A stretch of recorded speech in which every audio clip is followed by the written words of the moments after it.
Hello दोस्तों, स्वागत है आपका हमारी एक बेहतरीन सी वीडियोज़ में। आज की वीडियो में हम आपको बताएंगे कि आप बोर्ड एग्ज़ाम 2024 को कैसे देंगे। अगर आपने देखी दोस्तों, बिना पढ़े बोर्ड की कॉपी कैसे लेके, अगर आपने कुछ भी नहीं पढ़ा है और आप सोच रहे होंगे कि यार मैं फ़ेल हो जाऊंगा, नहीं दोस्तों, ऐसा बिल्कुल भी नहीं होगा। आप ना 100% पास होंगे, ठीक है ना दोस्तों। अगर आपने अभी भी कुछ भी नहीं पढ़ा है तो आपके देखिए दोस्तों 90% मार्क्स पक्का आएगा, ये मेरी गारंटी है। आप ना 100% पास हो जाएंगे दोस्तों।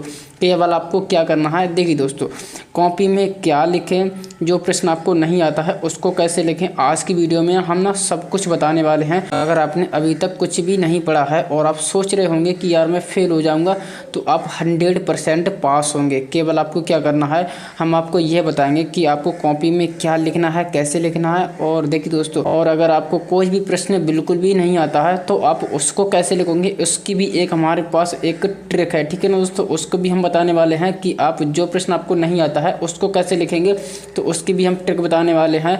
तो आज की वीडियो में बने रहिए। आपको क्या करना है, वीडियो को अंत तक ज़रूर देखें। अगर आपने इस वीडियो को अंत तक देख लिया तो आप ना बिना पढ़े बोर्ड एग्जाम में पास हो जाएंगे, ये मेरी 100% गारंटी है। तो चलिए दोस्तों, बिना देरी की वीडियो को शुरू करते हैं। और आज के इस वीडियो में हम आपके लिए 100% ट्रिक लेके आए हैं जिसमें आप ना बोर्ड एग्जाम को क्रैक कर सकते हैं। तो चलिए दोस्तों, हम आगे बढ़ते हैं। तो देखिए दोस्तों, हमारा अब पॉइंट नंबर 1 है। पॉइंट नंबर 1 में आपको क्या करना है, जैसे आप बोर्ड एग्जाम देने जाओगे तो आपको ना कॉपी मिलेगी। तो आपको क्या करना है, कॉपी में सबसे पहले आपको क्या करना है, कॉपी में अपना रोल नंबर सही से भरना, ठीक है ना दोस्तों। अगर आप अपना रोल नंबर सही से भरते हैं तो वेरी गुड। अगर रोल नंबर में एक भी अंक अगर आपने ना गलत कर दिया तो भाई फिर आपकी कॉपी चेंज हो जाएगी, फिर वो आपकी कॉपी नहीं रहेगी, फिर वो किसी दूसरे की कॉपी हो जाएगी और आपकी ना अब्सेंट लग जाएगी, ठीक है। अब्सेंट लग जाएगी, फिर आप फेल हो सकते हो, ठीक है। तो फिर मत कहना। तो आपको क्या करना है, आपको ना कॉपी में रोल नंबर सही से भरना है। और देखिए दोस्तों, उसके बाद आपको क्या करना है, पेपर कोड भी आपको ना सही से भरना है, ठीक है ना दोस्तों। जब आपको पेपर मिलेगा तो उसमें आपको एक कोड मिलेगा, वो कोड भी आपको ना सही से भरना है, ठीक है। ये कंपलसरी होता है, ठीक है। तो पॉइंट नंबर 1 में आपको क्या करना है, कॉपी में अपना रोल नंबर सही से भरें और पेपर कोड भी सही से भरना, ठीक है। ये गलती आप बिल्कुल भी नहीं करना, ठीक है, वरना आप इससे भी फेल हो सकते हो। तो आपको फेल नहीं होना है, सारी चीज़ तो आपको सही से फिल कर देनी है, ठीक है ना दोस्तों। अब चलिए दोस्तों, हम आगे बढ़ते हैं। अब देखिए दोस्तों, हमारा पॉइंट नंबर 2 है, ठीक है। पॉइंट नंबर 2 में आपको क्या करना है, आप एग्जाम में केवल काला और नीला पेन का ही यूज़ करें, ठीक है ना दोस्तों। अब आप कहोगे कि यार ये तो सबको ही बताता है, आपने क्या बताया है। तो देखिए दोस्तों, बहुत से स्टूडेंट क्या होते हैं, अपनी कॉपी को अच्छा प्रोफेशनल बनाने के लिए वो क्या करते हैं, वो ना हरा या लाल पेन ले जाते हैं, जो कि आपको ये गलत है। केवल आपको क्या करना है, केवल आपको काला और नीला पेन का यूज़ करना है, हरा या लाल पेन का यूज़ नहीं करना। अगर आप हरा या लाल पेन का यूज़ करोगे तो आपके भाई नंबर कट सकते हैं, ये केवल आपके लिए अलाउ नहीं है। आपको केवल काला और नीला पेन का ही यूज़ करना है, ठीक है ना दोस्तों। अब इसके बाद आपको क्या करना है, अब देखिए दोस्तों, जैसे ही आप एग्ज़ाम दोगे ना, तो देखिए दोस्तों, सबसे पहले आपको ना 20 ऑब्जेक्टिव प्रश्न को करना होगा। 20 ऑब्जेक्टिव प्रश्न को सॉल्व करना होगा। पहले आपको 20 ऑब्जेक्टिव प्रश्न सॉल्व करेंगे, ठीक है। अब देखिए दोस्तों, अब आप कहोगे कि यार मुझे तो कुछ भी नहीं आता है, फिर हम करेंगे कैसे।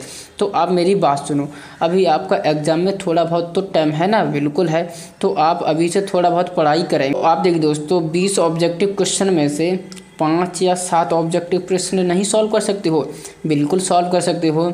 आपको ना 20 प्रश्न दिए जाएंगे, वो भी 1 घंटे का टाइम मिलेगा, ठीक है। 1 घंटे में आपको 20 ऑब्जेक्टिव प्रश्न सॉल्व करना होता है, ठीक है। उसमें देखिए दोस्तों, अगर आप 5 या 7 क्वेश्चन को सॉल्व कर दोगे तो फिर इससे काम बन जाएगा। अब देखिए दोस्तों, आपको 5 या 7 क्वेश्चन, एक भी क्वेश्चन सॉल्व नहीं कर पाते हो, तो फिर आपको कैसे करना है। तो अब देखिए दोस्तों, इसकी मैं आपको एक ट्रिक बताता हूँ। अब आपको ट्रिक कैसे लगाना है, अगर आप ना ऑब्जेक्टिव प्रश्न में बिल्कुल भी आपको नहीं आता है तो फिर आपको कैसे सॉल्व करना है, ठीक है। तो देखिए दोस्तों, फिर आपको क्या करना है, जैसे ही आपने 5वां या 6ठा क्वेश्चन पढ़ा, ठीक है, एक तरफ से अपना सारे क्वेश्चन पढ़ना, आपको ना फिर कैसे टिक लगाना है। देखिए दोस्तों, ऑप्शन को आप इस तरह से चूज करना कि दोस्तों ऑब्जेक्टिव क्वेश्चन बनते हैं ना, उसका बी ऑप्शन और सी ऑप्शन आप ही टिक करना, ठीक है। इसका बी या सी ऑप्शन ही आप ना चूज करना, क्योंकि दोस्तों बी और सी ऑप्शन 80 से 85% आपके फंस जाएंगे। ठीक है ना दोस्तों। अगर आपको ऑब्जेक्टिव क्वेश्चन में एक भी क्वेश्चन नहीं आता है तो अपना या तो बी ऑप्शन सेलेक्ट करना है या फिर सी ऑप्शन सेलेक्ट करना है। ठीक है, इसके ना 80 से 85% चांस होते हैं। तो इसी प्रकार से आपको ना बहुविकल्पी प्रश्न को सॉल्व करना है। अगर आपको 5 या 7 क्वेश्चन आ जाते हैं तो फिर आपको उसको तो नंबर पक्का मिल जाएगा। ठीक है, अगर आपको एक भी क्वेश्चन नहीं आता है ऑब्जेक्टिव क्वेश्चन में तो अपना या तो बी ऑप्शन सेलेक्ट करना या फिर सी ऑप्शन सेलेक्ट करना। ठीक है, यहीं से आपका ऑब्जेक्टिव प्रश्न हो जाएगा। ठीक है ना दोस्तों। अब चलिए दोस्तों हम अगले पॉइंट की ओर बढ़ते हैं।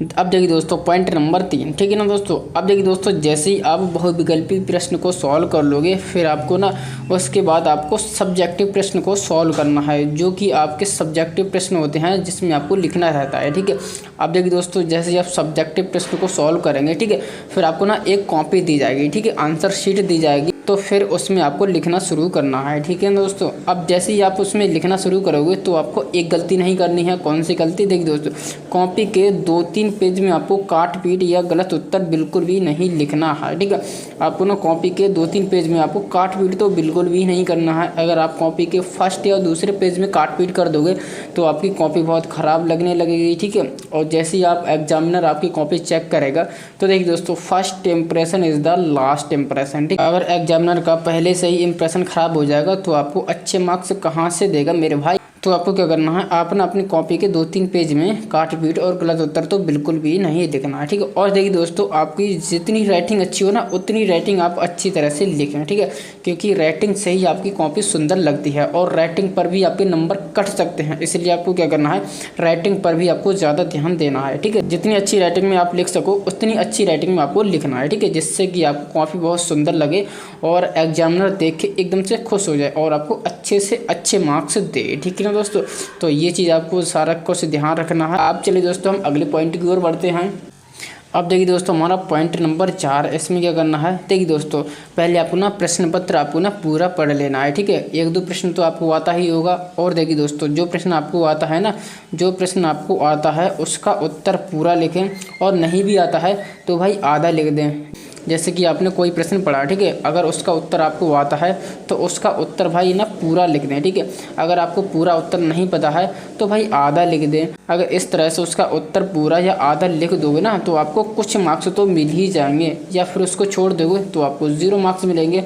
अगर आपको पूरा उत्तर नहीं आता है तो आधा ही लिख। इससे आपको अगर 5 नंबर का क्वेश्चन होगा तो 2 से 3 नंबर तो आपको आराम से मिल जाएंगे अगर आप आधा प्रश्न लिख भी देंगे, क्योंकि बोर्ड एग्जाम में आपको लिखने के मार्क्स मिलते हैं तो आपको लिखना तो सही से है। अब देखिए दोस्तों अगर आपको बिल्कुल भी नहीं आता है तो कैसे लिखेंगे। देखिए दोस्तों आप सोच रहे होंगे कि मुझे तो कुछ भी नहीं आता है, कुछ भी पढ़ाई नहीं की है, तो फिर हम कैसे लिखेंगे। तो उसकी भी हमारे पास एक ट्रिक है, हम आपको बताएंगे। अगर आपको प्रश्न बिल्कुल भी नहीं आता है तो फिर आपको उसको कैसे लिखेंगे। आप ना 100% आपको लिख सकते हैं और आप उसमें ना अच्छे से मार्क्स उसमें गेन कर सकते हैं। ठीक है ना दोस्तों। तो चलिए दोस्तों अब हम बताते हैं कि आपको अगर प्रश्न बिल्कुल भी नहीं आता है तो फिर आपको कैसे लिखना है। ठीक है ना दोस्तों। अब देखिए दोस्तों हमारा पॉइंट नंबर 5 है। इसमें देखिए दोस्तों हम देखेंगे अब आपको कैसे लिखना है। ठीक है, अगर आपको कोई प्रश्न नहीं आता है फिर आपको उसको कैसे लिखेंगे। ठीक है ना दोस्तों। तो देखिए दोस्तों इसमें पॉइंट नंबर 1 है, आप ना कीवर्ड को देखना है। अब देखिए दोस्तों आप ना कीवर्ड को कैसे पहचानेंगे। तो देखिए दोस्तों जैसे आपने कोई प्रश्न पढ़ा, उसमें आ गया विद्युत धारा। ठीक है, प्रश्न के अंदर आ गया विद्युत धारा। ठीक है, विद्युत धारा आ गया। अब देखिए दोस्तों आपने ना कीवर्ड को पकड़ लिया विद्युत धारा। अब विद्युत धारा के लेके चलना है और विद्युत धारा में आपको ना लिखना शुरू कर देना। अब देखिए दोस्तों अगर आपको ना विद्युत धारा के बारे में जो कुछ भी पता है तो आप यहाँ पर ना लिखना शुरू कर देंगे पॉइंट नंबर 2 में। जैसे कि दोस्तों आप ना विद्युत धारा के बारे में लिखेंगे, विद्युत धारा एक बंद परपथ में बहता है। ठीक है, परपथ कहीं से खुला है तो विद्युत धारा का प्रभाव होना बंद हो जाएगा। इसी तरह से आप विद्युत धारा के बारे में लिख देंगे और आपको ना अच्छे से मार्क्स उसमें मिल जाएगा। ठीक है ना दोस्तों। और देखिए दोस्तों पॉइंट नंबर 2 में क्या करना है, अगर आप उसमें कीवर्ड भी नहीं पहचान रहे हैं, ठीक है, आपको ना कीवर्ड भी नहीं मिल रहा है तो फिर आप उस प्रश्न को कैसे लिखेंगे। तो देखिए दोस्तों अब मेरी बात सुनिए। ठीक है, तो आपको क्या करना है, तो जो प्रश्न रहेगा ना उस प्रश्न को आपको पहली लाइन में लिख देना है। ठीक है, पहली लाइन में आपने प्रश्न लिख दिया, फिर उसके रिलेटेड जो आपको आता है ना वो आपको ना लिखना शुरू कर देना है। ठीक है, अगर आप इस तरह से लिख देंगे तो आपको देखिए दोस्तों प्रश्न में अच्छे मार्क्स मिल जाएंगे। ठीक है दोस्तों, और देखिए दोस्तों आपको ना सबसे ज़्यादा ध्यान रखना है अपनी राइटिंग का। अगर आपकी राइटिंग ज़्यादा सुंदर होगी तो आपके अच्छे से मार्क्स मिल जाएंगे। ठीक है दोस्तों, तो आपको इस तरह से लिखना है। अगर आपको कोई प्रश्न नहीं भी आता है तो फिर कैसे लिखना है, पहले उसमें कीवर्ड पहचानना है। अगर आपको कीवर्ड मिल गया, ठीक है, जैसे आपने विद्युत धारा का कीवर्ड यहाँ पर मिल गया, ठीक है, तो विद्युत धारा के बारे में जो भी आपको पता है उसमें आपको लिखना शुरू कर देना है। और आपको अगर कीवर्ड भी नहीं मिल रहा है तो जो प्रश्न रहेगा उसको आपको ना पहली लाइन में यहाँ पर लिख देना है, और उसके नीचे उससे रिलेटेड आपको जो कुछ भी आता है उसको आपको लिख देना है। ठीक है, तो इस तरह से आपको ना प्रश्न में पूरे से पूरे नंबर मिल जाएंगे। ठीक है ना दोस्तों, तो इस तरह से मैंने आपको बताया है, जितने भी पॉइंट मैंने आपको बताए हैं अगर आप उन पॉइंट को फॉलो कर लेते हैं ना तो आप ना बिना पढ़े पास हो सकते हैं, और आपके ना 90% आसानी से आ सकते हैं। ठीक है ना दोस्तों, और आप 100% पास हो सकते हैं दोस्तों। तो इसी प्रकार से आपको ये चीज़ करना है। तो आई होप ये चीज़ आपको समझ आई होगी। तो चलिए दोस्तों आज की वीडियो में फिलहाल इतना ही। चलिए मिलते हैं ऐसी किसी नई वीडियो में, तब तक के लिए बने रहे हमारे चैनल के साथ। जय हिंद, जय भारत।